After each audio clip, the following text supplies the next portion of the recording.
Hello everyone, जय श्री कृष्णा। कैसे हैं आप सब। आज इस वीडियो में हम आपके साथ शेयर करने वाले हैं मकर संक्रांति पर दीपदान हमें कैसे और कब करने चाहिए।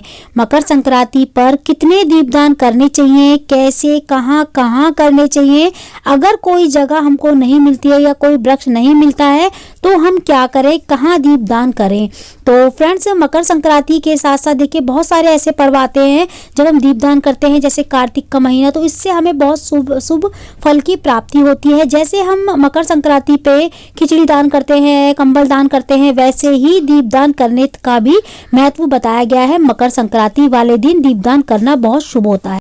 तो चलिए वीडियो को चालू करते हैं और देखते हैं मकर संक्रांति पर हमें कितने दीपदान करने हैं और कहां कहां करने हैं और कैसे करने हैं करेंगे। तो देखिए, सबसे पहले तो मैं आपको बता देती हूँ कि मकर संक्रांति पे आप चाहें तो आटे के दीपक भी बना सकते हैं। अगर आपको मिट्टी के दीपक नहीं मिलते, क्योंकि मिट्टी के दीपक या तो कोई फेस्टिवल होता है या दिवाली वगैरह होती है तभी मिलते हैं, मिट्टी के दीपक आसानी से नहीं मिलते बाद में, और मिलते भी हैं तो बहुत ज़्यादा महंगे मिलते हैं। तो अगर आप मिट्टी के दीपक आपको नहीं मिल रहे तो आप उसके बाद आप आटे के घर में टाइट आटा बना के उसके 14 दीपक बना सकते हैं। इसके अलावा अगर आपकी मतलब आपकी इच्छा हो तो इच्छा अनुसार आप आपका इतना बजट है तो आप पीतल के इस तरीके के छोटे छोटे 14 दिए लेके वो भी दान कर सकते हैं। 14 दिए मतलब दान करने का मतलब ये होता है, दीपदान करने का मतलब कि हम दान कर, तो दीपदान करने का मतलब ये होता है कि हम दीप दान कर रहे हैं, मतलब इनको हम जहाँ पे भी रख कर आएंगे वहां से लेके नहीं आएंगे, इसका मतलब यही है। तो हम पीतल के दीपक भी दान कर सकते हैं। अगर पीतल के दीपक दान करने का आपका बजट नहीं है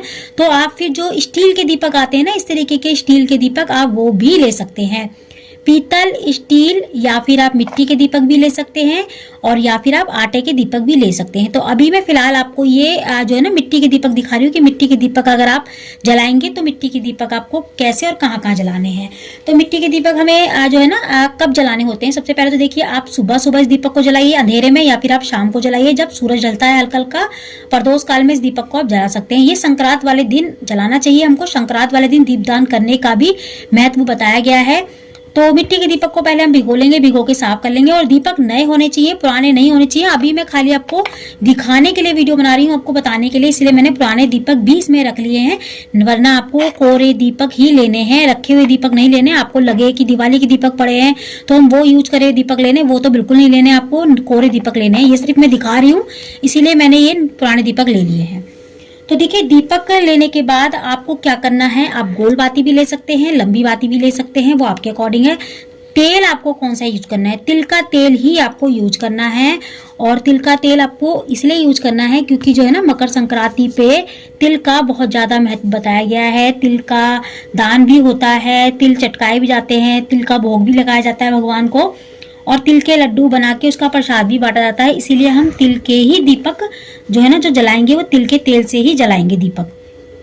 तो यहाँ पे मैंने जितने भी ये मतलब तिल का तेल ही मैं यूज कर रही हूँ अभी, तो सब में मैं तिल का तेल यूज करूंगी सारे दीपकों में। और आप चाहें तो देखिए देसी घी का कर सकते हैं, लेकिन मैं आपको कहूंगी कि देसी घी का ना करके, देसी घी का तो हम हमेशा जलाते हैं, लेकिन तिल के तेल का जो है ना आप जलाइए इस दिन से, मकर संक्रांति वाले दिन तिल का तेल का जलाइए। बाकी आप देसी घी के किसी भी फेस्टिवल वगैरह वगैरह पे जला सकते हैं।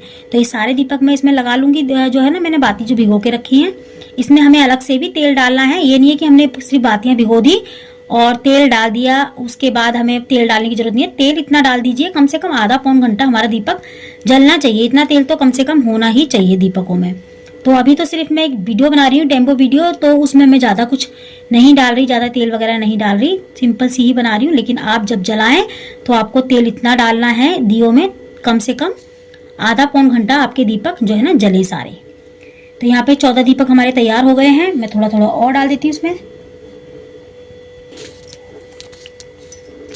तो अब हम दीपक सारे जला लेंगे।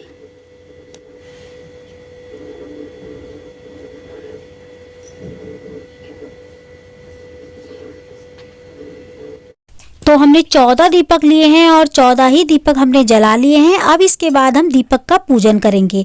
तो पूजन देखिए कैसे करना है। हमें जो है ना रोली से सभी दीपक को तिलक करना है और तिलक हमें दीपक जलाने के बाद ही करना है, पहले नहीं करना।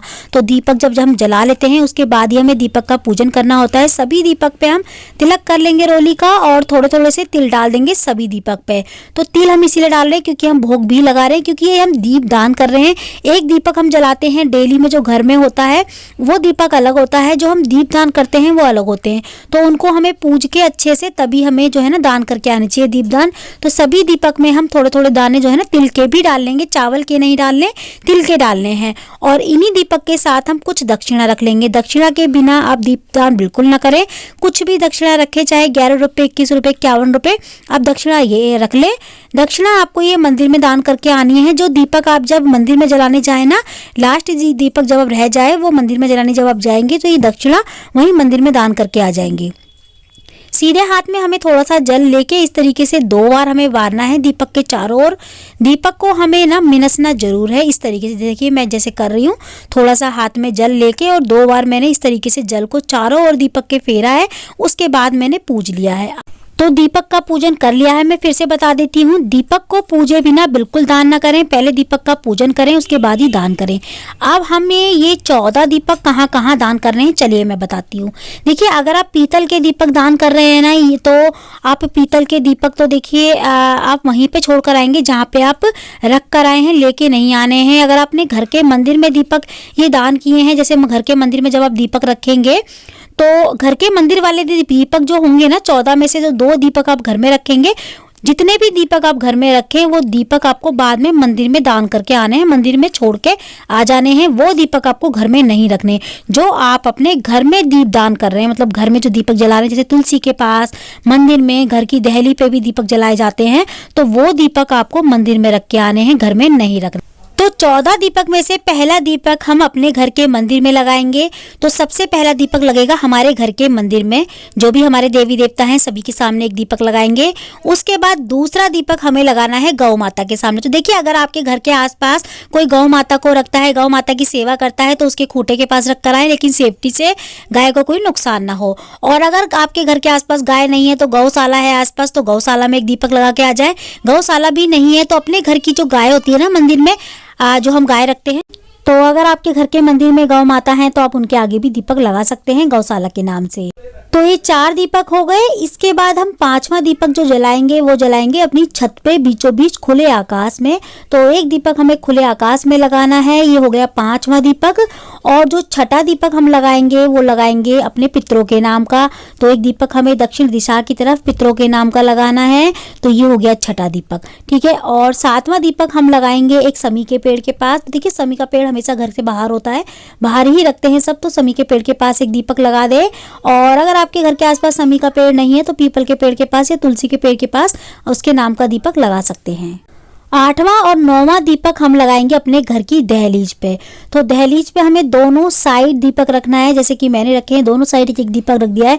तो ये हो गए 9 दीपक, ठीक है। 10वां दीपक हम लगाएंगे गंगा या यमुना, कोई भी नदी आपके घर के आसपास हो तो आप वहाँ लगा सकते हैं। अगर आपके आसपास कोई भी नदी तालाब हो तो आप वहाँ लगा सकते हैं। पवित्र नदी वगैरह नहीं है तो आप अपने घर के जो नल होते हैं ना वहाँ पे एक दीपक लगा सकते हैं।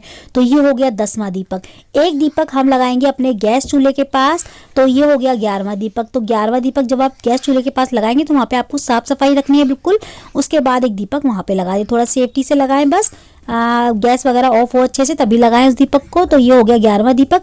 अब बचे हमारे 3 दीपक। तो बचे हमारे अब 3 दीपक। तो 3 दीपक में से देखिए एक दीपक हमें हमारे घर के आसपास जो भी कोई मंदिर हो, शिव मंदिर, माता का मंदिर, कृष्ण मंदिर, आप वहाँ पे लगा कर आए, या विष्णु मंदिर वगैरह हो वहाँ पे लगा के आए। साथ में ये दक्षिणा भी वहीं मंदिर में जो है ना रख के आ जाए या दान पात्र में डाल आए। और जो दूसरा दीपक बचा है उसको हम जो है ना बेलपत्र के पास लगा देंगे।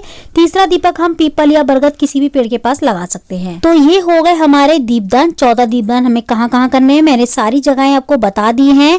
और देखिए अगर आपको कोई वृक्ष वगैरह नहीं मिलता है तो आप फिर उसको तुलसी के पास लगा दें उसके बदले का।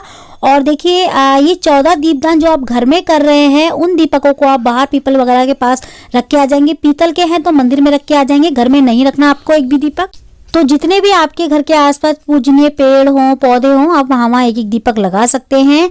और ये दीपदान हमको या तो सुबह सुबह ब्रह्म मुहूर्त में या शाम को प्रदोष काल में करने होते हैं। तो इन दोनों वक्त में आप कभी भी दीपदान कर सकते हैं, मकर संक्रांति वाले दिन। और मकर संक्रांति वाले दिन दीपदान करने का भी बहुत ज़्यादा महत्व बताया गया है। तो फ्रेंड्स, आज की वीडियो में इतना ही। मैं मिलती हूँ आपसे अगली वीडियो में ऐसी अच्छी सी एक और वीडियो के साथ। जब तक के लिए जय माता दी, राधे राधे।